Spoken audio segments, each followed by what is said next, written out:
We have our three beautiful panelists here this evening.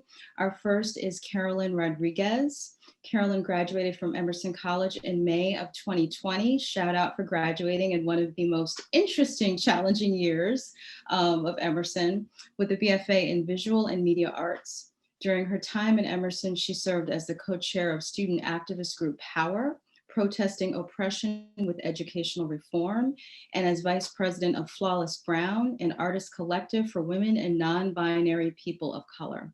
She currently lives in Chicago and works as the communications coordinator for the Nellie May Foundation, as well as working as an independent filmmaker, writing and directing media with an emphasis on uplifting Latinx voices. Chala Tyson Tshitundu, they, them, WLP, class of 2018, is a genderqueer writer and chef based in Brooklyn, New York.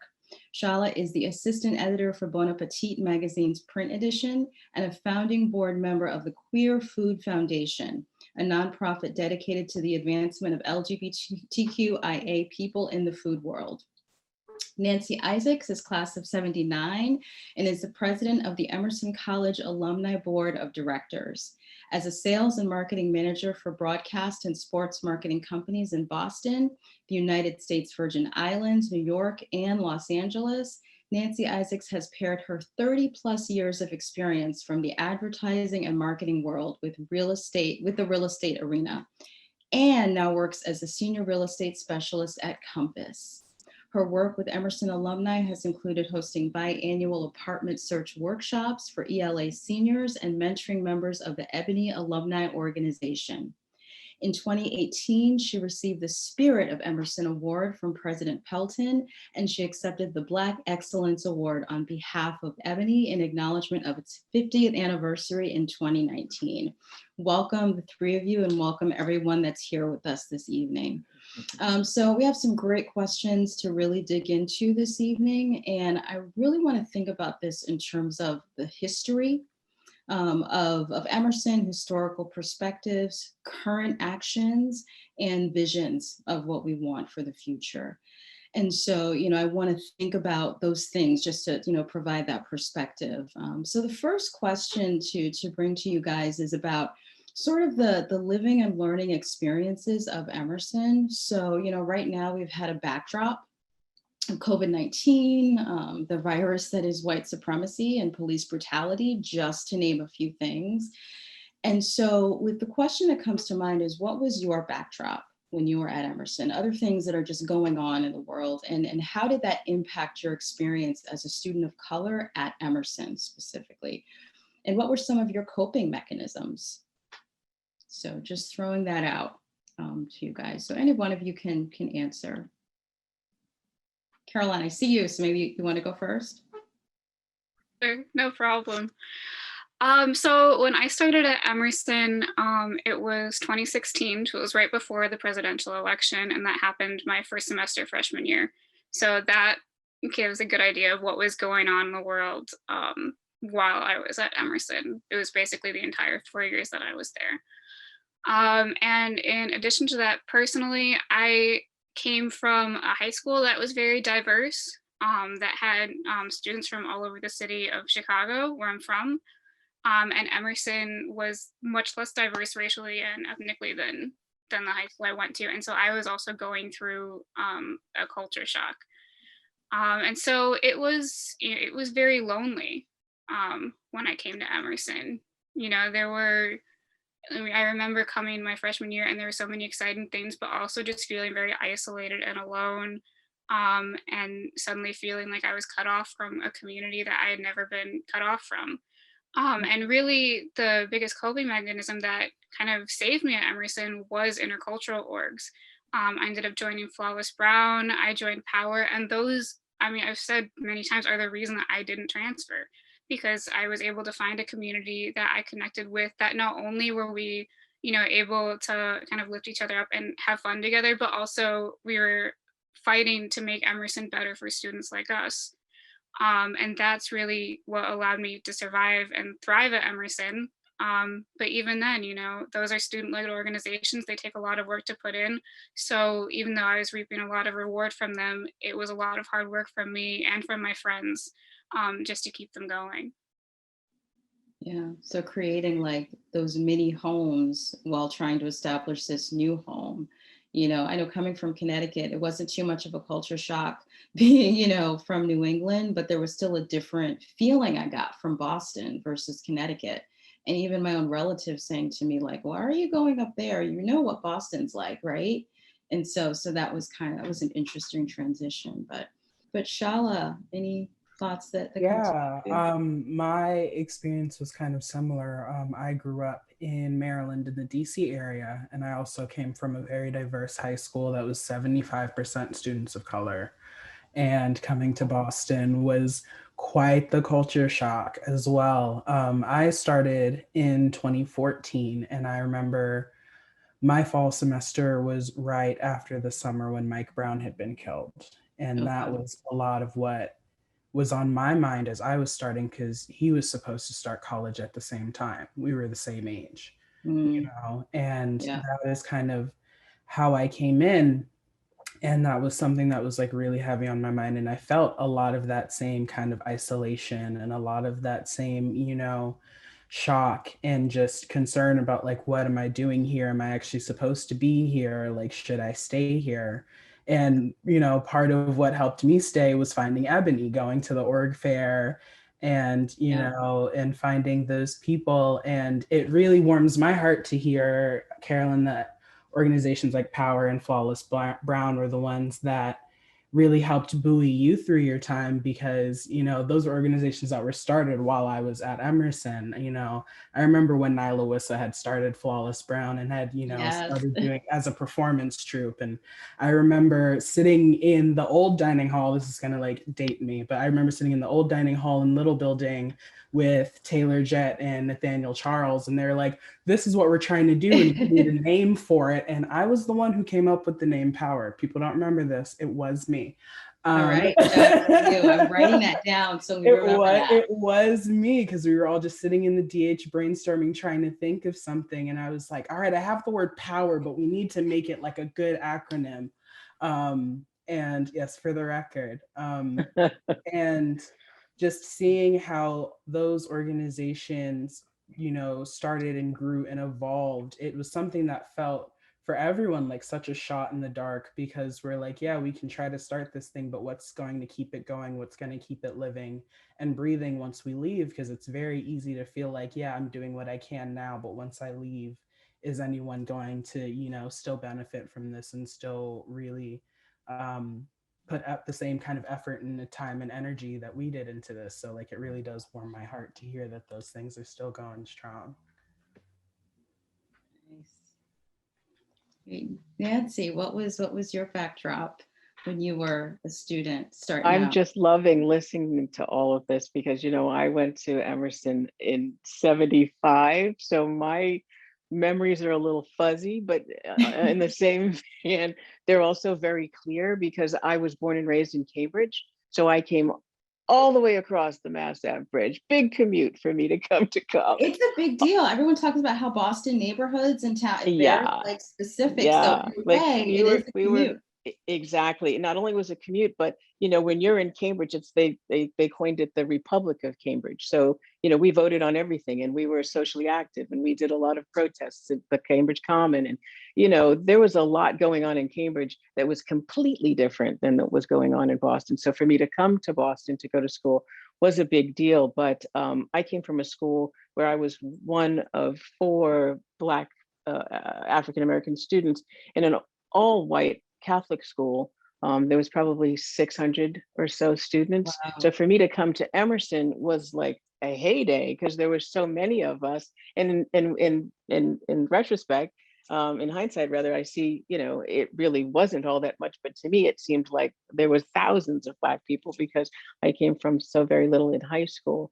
But finding Ebony, having an African American roommate from another state, from I think she was from she was from South Orange or East Orange, New Jersey. But Ebony, we had our own place over at 80 Beacon Street. Someone just said they were dating themselves by saying the little building. I'm dating myself by saying the little corner building. I was the student union right across there from 100 there. And we had our space there, and that's where we communed, and that's where there was fellowship, and that's where we supported one another. And that was what kept us going.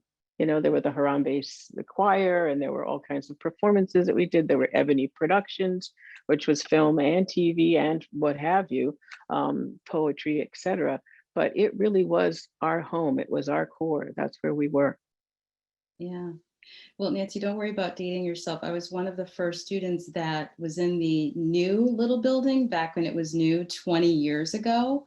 So, so, you know, class of 2000, it's like, you know, I start to say things and students now look at me like, what are you talking about? So, yeah. But I think a common theme too is that we get words that describe experiences that we didn't always have words for at the time. And now they refer to it as being the only, being part of Yes. the onlys, one of Right. the few in classrooms, one of the few in dorms. And you don't realize sometimes you get used to it, but there's still this psychological impact when you haven't seen yourself reflected in other places, you know, in your living and learning spaces. So thank you guys for sharing, you know, that those memories, that the things that come back to you. The question I want to ask next is about sort of the range of spaces and environments that we talk about the topic of race. So everything ranging from residential life, classrooms, and then the campus community as a whole. So from your experiences, what do you think has changed and what needs to be improved? Where do you see history repeating itself? I'll start by saying that I read the literature from the Power Organization recently, and some of the concerns that they had were concerns that we had back in 75 to 79. So in some respects, nothing has changed, but some things have, you know, so it's a very thin line. We're all still fighting for the same thing, not as just a college, an institution, but also as a community, as a country. So I think if you keep that in perspective, you'll see that there is change, there has been progress, but there needs to be more. So how do we do that? And I think that's the big question now. How do we take it to the next step? Because we certainly are standing on the shoulders of many who have come before us that have done so much, but we still have so much further to go. So how do we get there? What's the next step? And that's the difficulty. That's the challenge right now. And that's where we need voices. Yeah, definitely. That also that generational piece too, of that perspective of what you guys did at the time and how some of that can still be implemented today, and learning from, you know, what you did, what worked, what didn't, you know, as far as speaking to leadership, you know, that piece of it. But yeah, other thoughts, Caroline or Chala?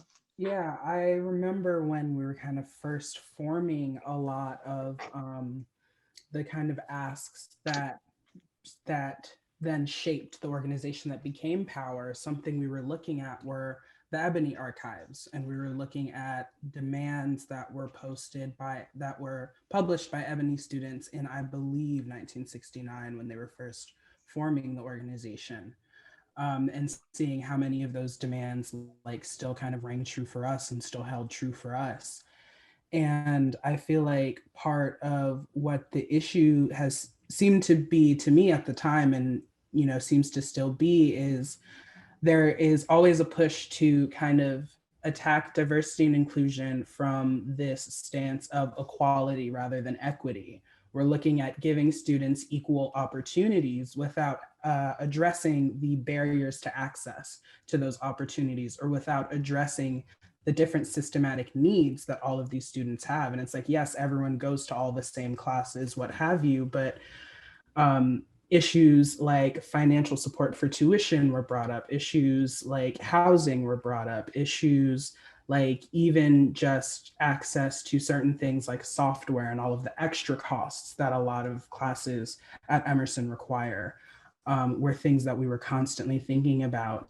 And those are issues that I'm not sure have fully been addressed yet. And that's kind of what's that's kind of what allows us to keep falling into these same traps and pitfalls when we're kind of putting band-aids on symptoms instead of like fully deeply looking at what needs to be restructured. Yes. Which is interesting for me to hear because, you know, back when I was in school, we just had books. We didn't have cell phones, we didn't have any technology, but that's a whole nother piece, right? That's a whole nother component that's needed in order for people to be successful. So you have a much more complicated situation than we did. You know, we had the Dean of Students back then was an African-American man, Shelton Forrest, and our career services person, I believe her name was Sharon White, believe it or not. And they were our backbone. We could always go to them with anything that we needed. But I can't imagine, like, you know, adding all this technology and other things that you need just to be successful in the classroom or in the community itself in on the college campus. So, you know, hats off to everyone for getting it done. Yeah, I think that the biggest change that I've seen in the past year, just watching as an alumni now, just watching what's been going on at the college, is that Emerson as an institution is actually acknowledging some of the harm that it's caused. You know, because while I was there when I was in Power, when I was in Flawless, one of the biggest challenges was we weren't even getting acknowledged that like racism was happening. I mean, like, you know, we would bring up like, this has happened to me, this is harmful to us. And we would be answered with, well, that's not really a big problem. This is only an individual thing. It was basically just dismissed. And so I totally credit that to all the students of color who are currently at Emerson, particularly students in Power and in other undercultural orgs, because they're the ones who were able, I think, to push the college to acknowledge that through their week of action this past semester. But I mean, I think a big problem is that Emerson is obviously built on this model of white supremacy, misogyny, transphobia, like so many other institutions are. And we need to really address that system because without dismantling it, it's not going to stop. It's not enough for us to just say, okay, we acknowledge it. We have to actually go out of our way to stop it. I mean, one of the examples I can think of is that every single year that I was on campus, there was racist graffiti on campus. And every single time people's reaction, the general reaction was shock and like, you know, horror, which I understand being horrified by it, but why is it shocking if it's happening every year? I don't think that my first year at Emerson was the first year that this ever happened. And so we really need to stop treating these issues as individual instances and really acknowledge that the system is what's at play, that it's what's keeping it going. I think that that's something to definitely take a look at and address and highlight. But I also would like to say, being a New Englander, that Emerson College lives in Boston, Massachusetts, right? So Boston has a history for racists and white supremacy as a whole, as a city. So not making excuses, by the way. I'm just, you know, trying to give it perspective that maybe that's why they were thinking this isn't shocking. This happens every day in Boston. Do you know what I mean? Mm-hmm. And again, not making excuses, but just giving perspective. Yeah. I mean, I think that some of the things that I definitely noticed have changed. One part of it is, you know, to what you were saying, Nanci, about, you know, software and, you know, we only had books.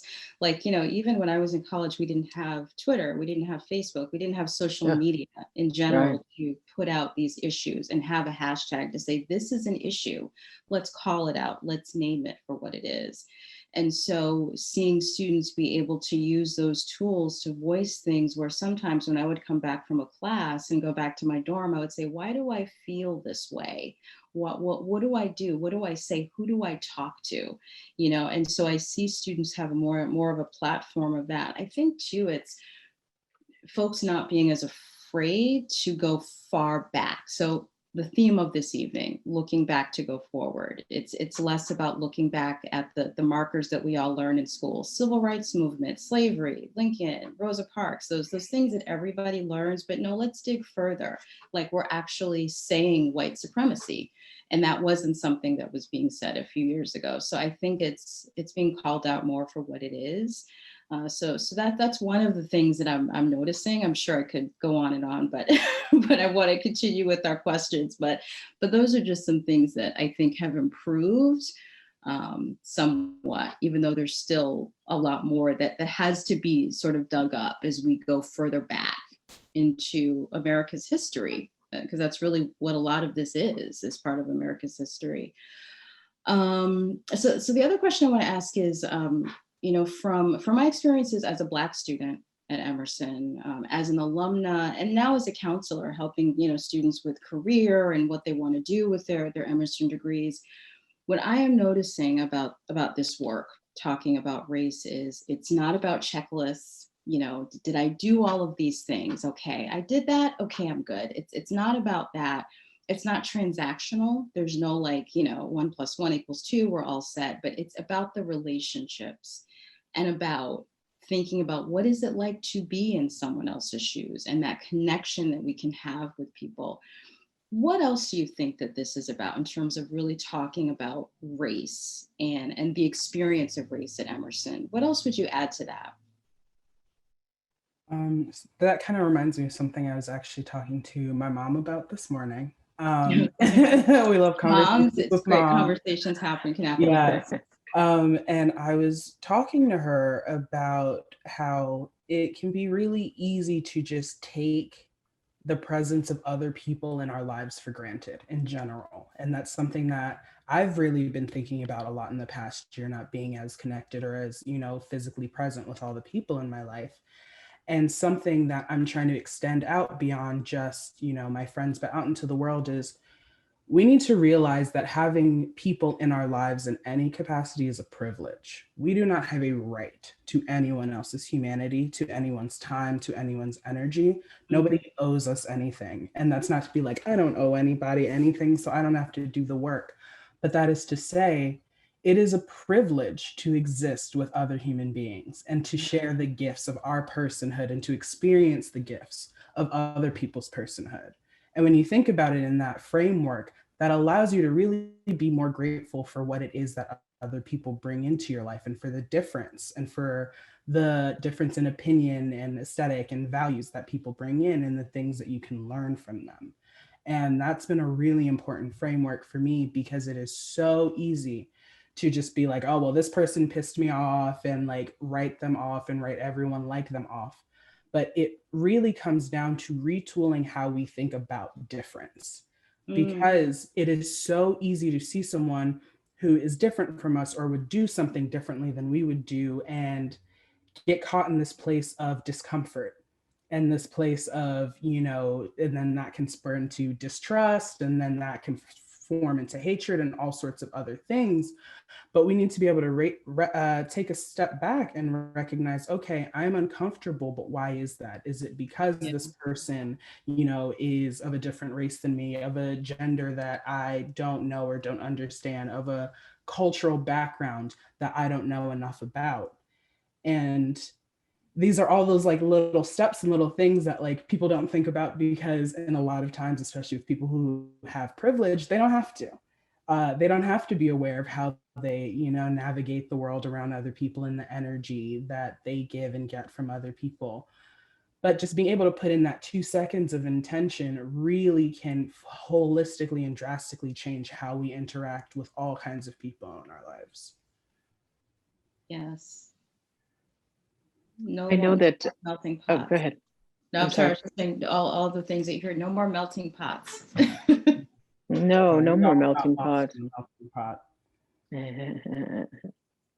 I was just going to say that I think that it's helpful to have the conversations though, and open up the space to have the conversations. I know that last week, part of the Alumni Board of Directors, our spring retreat where all the members get together, and we condensed it to just one day because it was online this year. We're normally here in Los Angeles doing it over 2 days, but we had one of our board members does diversity, inclusion, equity, and belonging work. And she did a presentation where we all went into breakout rooms and stuff and just talked about race and other things that made people uncomfortable or they weren't in a place where they ever felt that they could have that kind of conversation. And I think that that was so important, and it was so powerful for a lot of people that had never even experienced it before, never had the opportunity to have that kind of open space, and they were welcome to it. And we're hoping that the alumni board will be able to be a mirror to some of the rest of the college in that regard, and that these conversations will continue to happen. Yeah, I think that the question of relationships is so important to this work, because it really is about building trusting, honest relationships with people.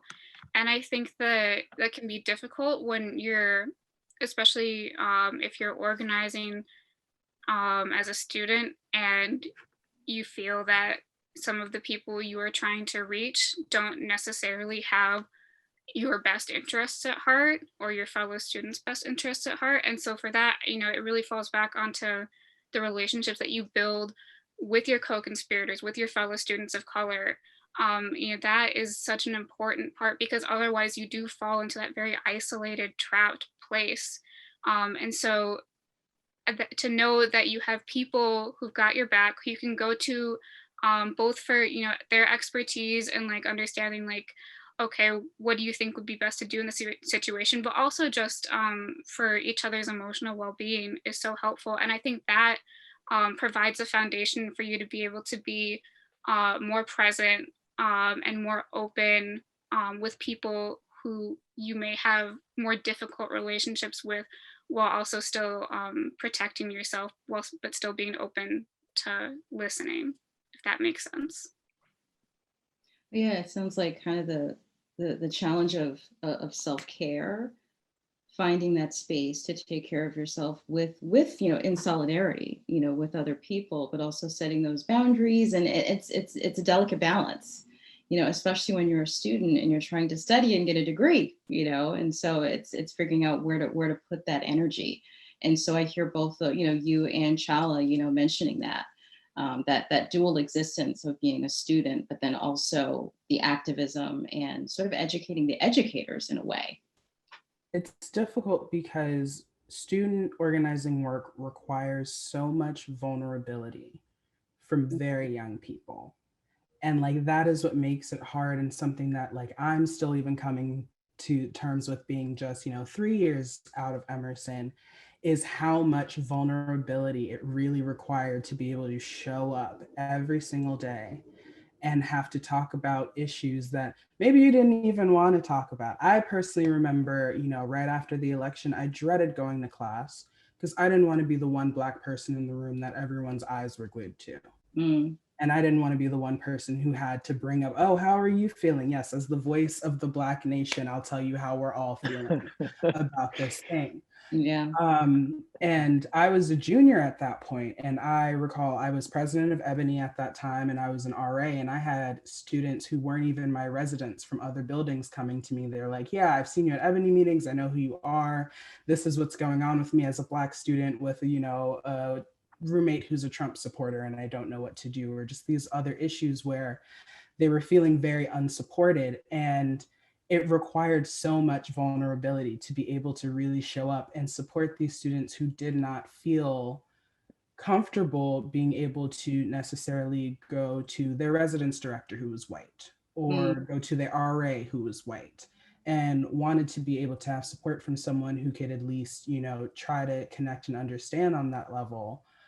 But then it's like, I, as a full-time student involved in all of these organizations, who also has a job, and then taking on all of this extra work. And that's when relationships and friendships and having that support network becomes really crucial, because I'll be honest with the fact that I didn't fully feel like I had all the support I felt like I needed at the time. And my mental health really did suffer. And that's something that then took a toll on my academics.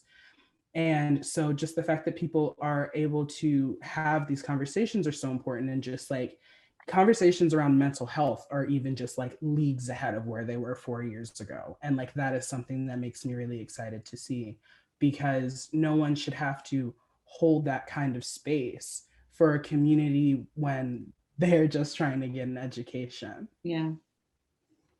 Yeah, it's also too, I think about Emerson as an institution where we're studying, and existing in spaces of creation, telling stories, reporting on stories, researching stories, promoting things. And so just that the craft itself takes energy.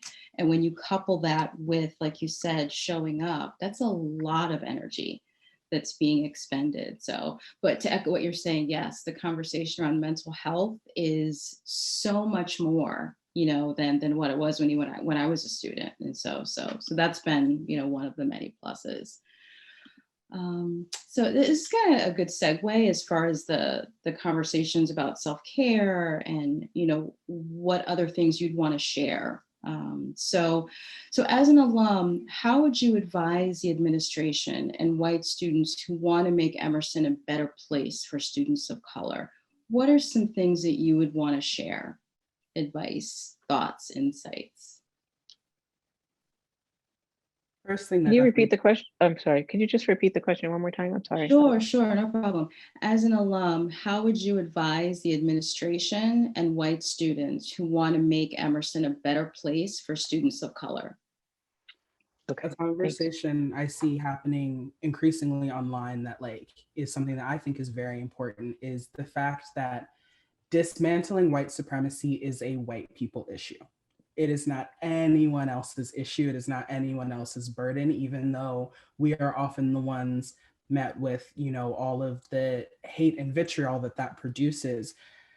White supremacy cannot be dismantled without the active, passionate work of white people.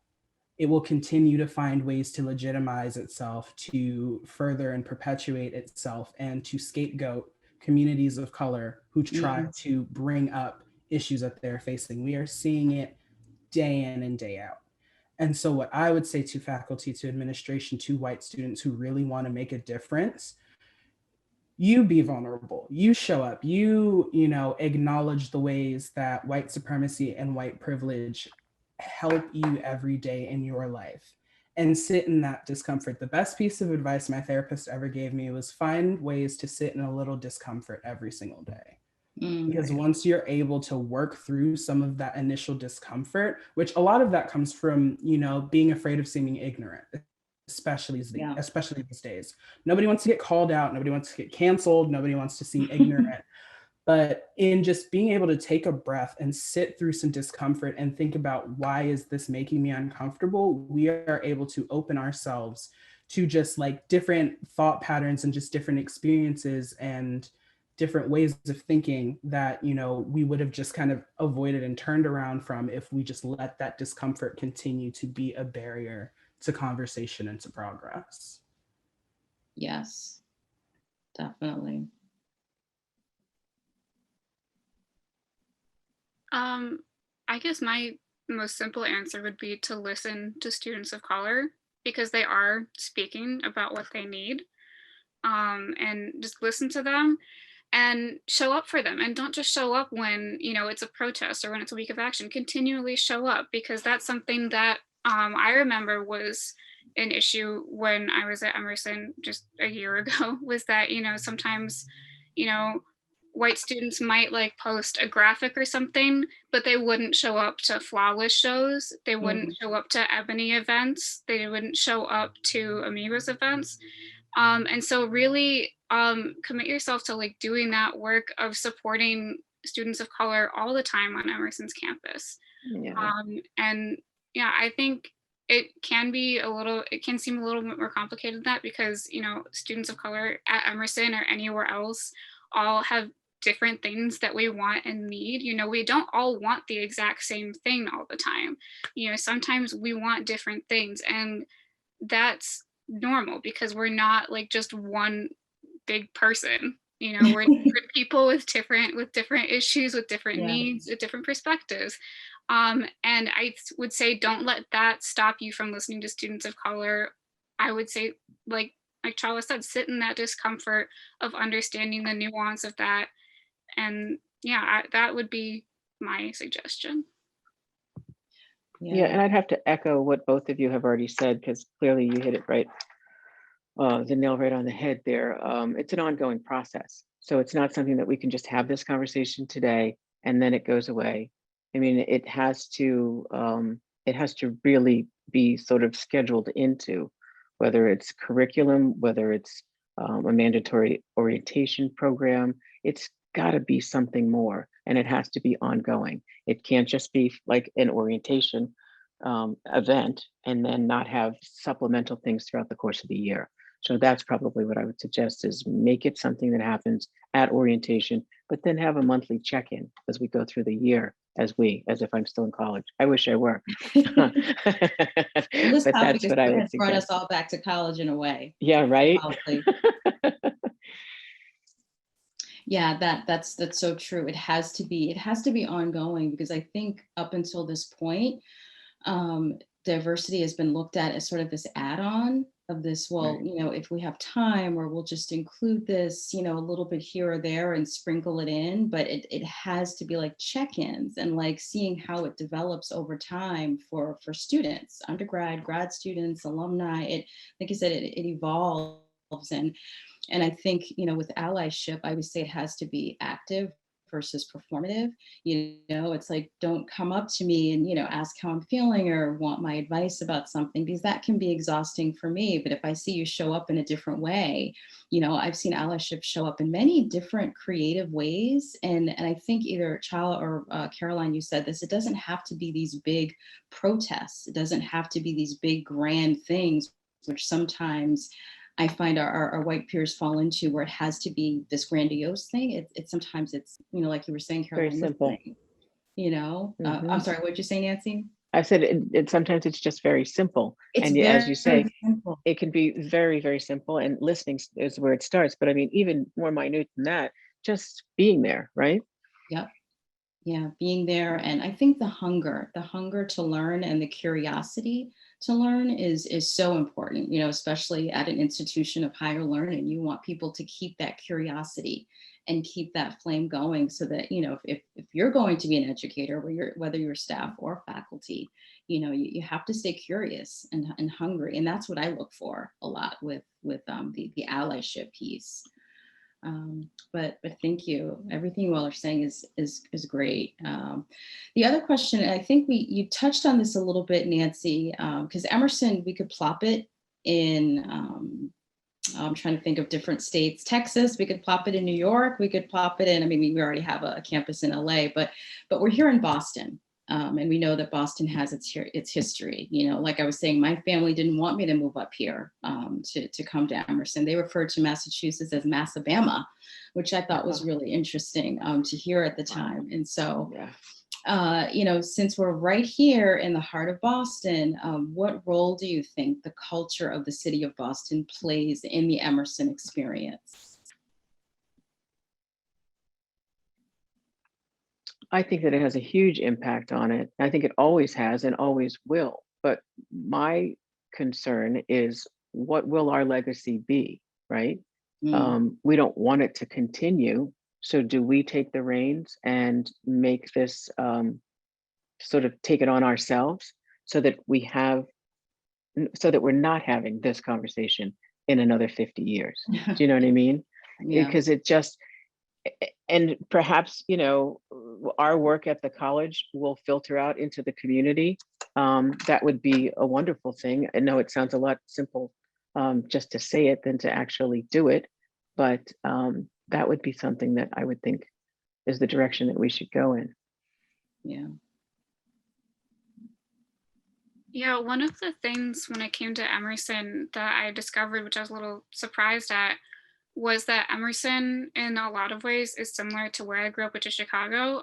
It's very segregated, very distinct neighborhoods. And I was also warned when I decided to go to college in Boston. My parents were like, you know, just take care of yourself, be careful.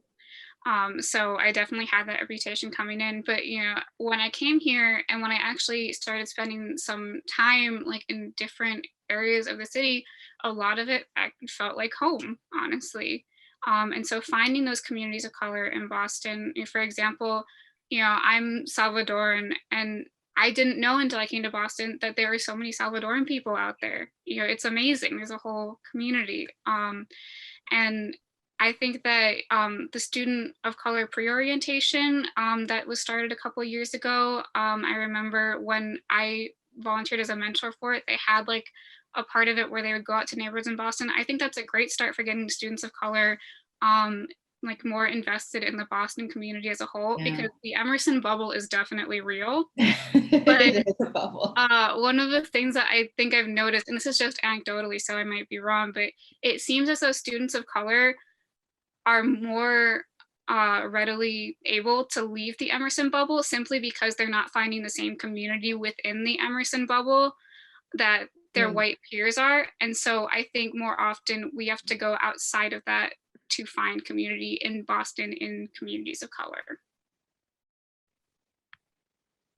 Yeah, definitely to echo that. I know that some of the best moments and like things that I ever did were just like going to visit friends in JP or going to visit friends in Eastie and like getting back into these communities of color and just like being able to really see like all of the cultures that the city really does have to offer. But it's difficult because I lived on campus all 4 years. I was an RA my last 2 years. So like all of that culture does not exist directly around Emerson's campus. And it can be very easy to not see it and to not know that it's there and to just, go about, down Boylston and up Tremont through downtown Crossing and not realize that all of these really vast, really rich communities exist.